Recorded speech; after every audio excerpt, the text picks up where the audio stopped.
Hello and welcome back to another RiftGuides WildRift video. Today we're going to talk about the biggest trap in SoloQ. But before we do this, let's talk about a question of the day. What is your biggest or greatest issue with WildRift? Be it matchmaking, be it the people you play with, be it something too difficult to obtain, too high prices, like literally whatever, let me know in the comments below. Now, let's start with the problem, the biggest trap in WildRift.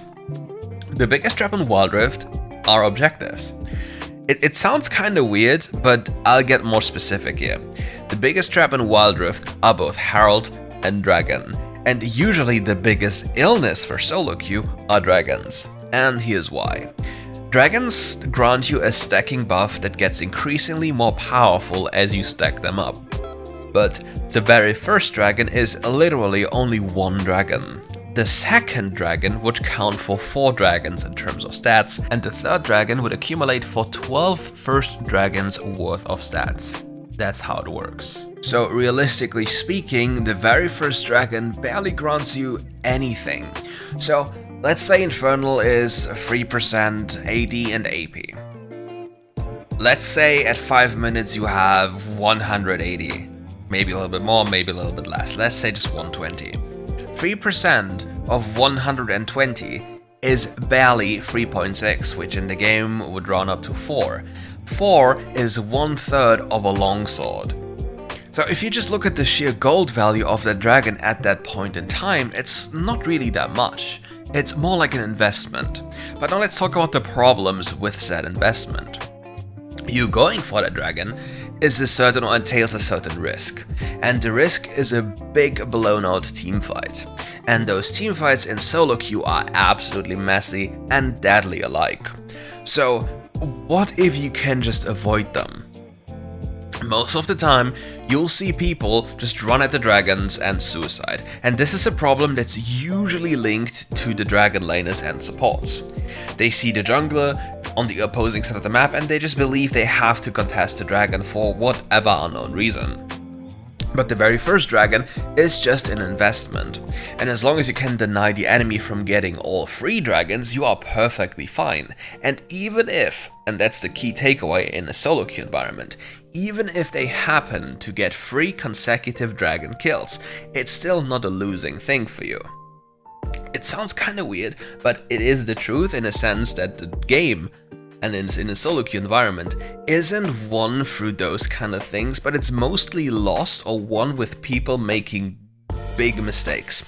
With the current SoloQ environment, there is only a few players per game, if anyone per game, that has remotely any idea what is going on the map.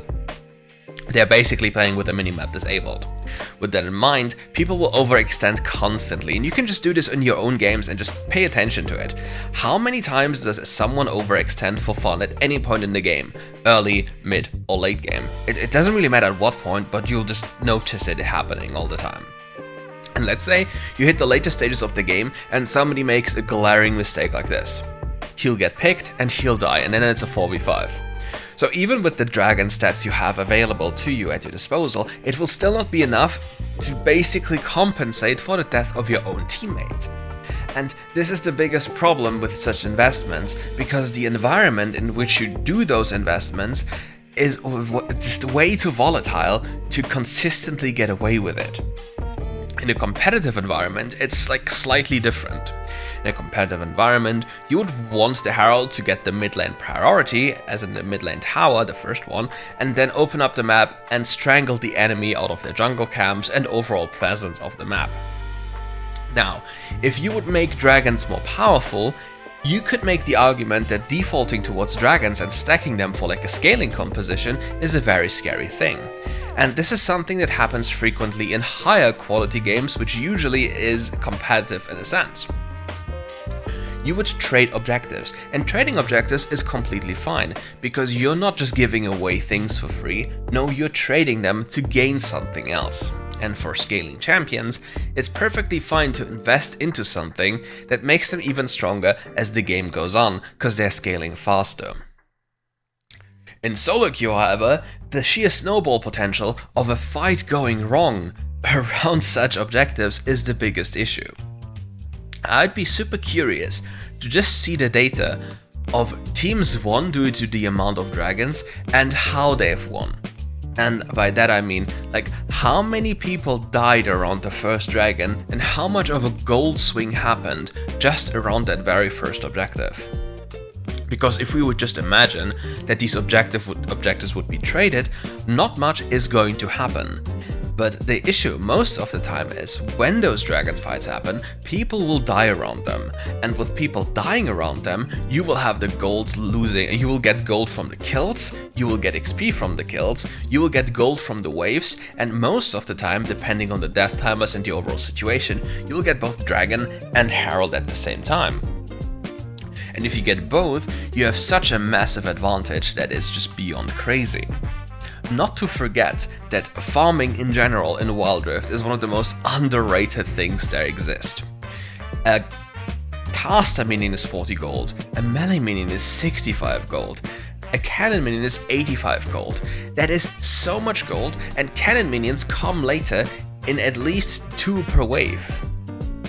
And obviously it's scaling up, it's the first wave, nothing, second wave, nothing, third wave, there's a first cannon, and it obviously scales up to have more cannons as they want the game to end naturally, but cannons also grant you a massive amount of XP, so it's grossly undervalued how much golden XP you just get from minion waves. And just avoiding this absolute death trap of first objectives and learning to maneuver around it is one of the biggest things you can do for yourself in order to be better at the game. It's not necessarily about you never going there again, it's just you knowing, or get to know, that those things are great danger towards winning the games. Because don't forget, the more people you basically put together in a fight, the more things can go wrong.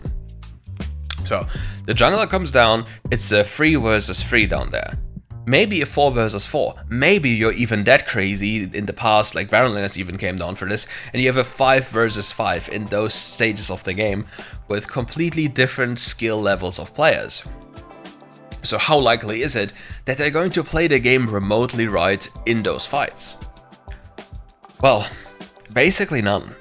It rarely happens, and it's such a rare sight that most of the time your eyes will even hurt while seeing what is happening, because you just can't believe that those things are happening right on your screen.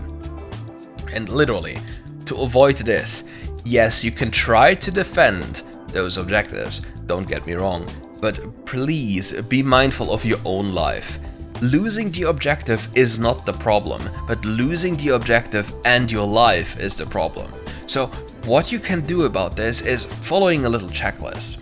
So before you walk to set objective, what about you pushing the wave in so the enemy is losing something? Just a normal wave is 2 caster minions, 2 melee minions. That's like half a kill, a little bit more than half a kill, that the enemy loses and the enemy tower takes damage. Now if you factor in, let's think about you being unable to do anything about the objective play. Okay, you get a wave potentially and you maybe get access to turret platings, that's even more gold. So you basically get like a stimulus of gold, which you can then use to arrive to power spikes faster, which then you can use to kill the enemy earlier because you're stronger than them, even though they have the objective buff, to then reach a point in strength that you can deny the other objectives afterwards because you're strong enough to do so. And it's just something you have to constantly have in mind, that just losing those dragons is not losing the game. In the very distant past, games were just surrendered after losing the first dragon, and it is really not a big thing, it really doesn't matter.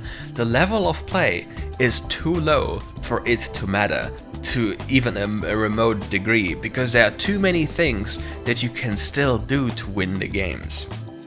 And that's basically my little rant about the biggest mistake or biggest trap in SoloQ, which are objectives and most of the time dragons. Please don't die for them, get your CS up, farm turret platings, but please, for the love of WildRift, don't get yourself killed for a shitty dragon. Thanks for listening, thanks for watching, and if you liked the video, leave a like and subscribe to the channel, and see you soon for more.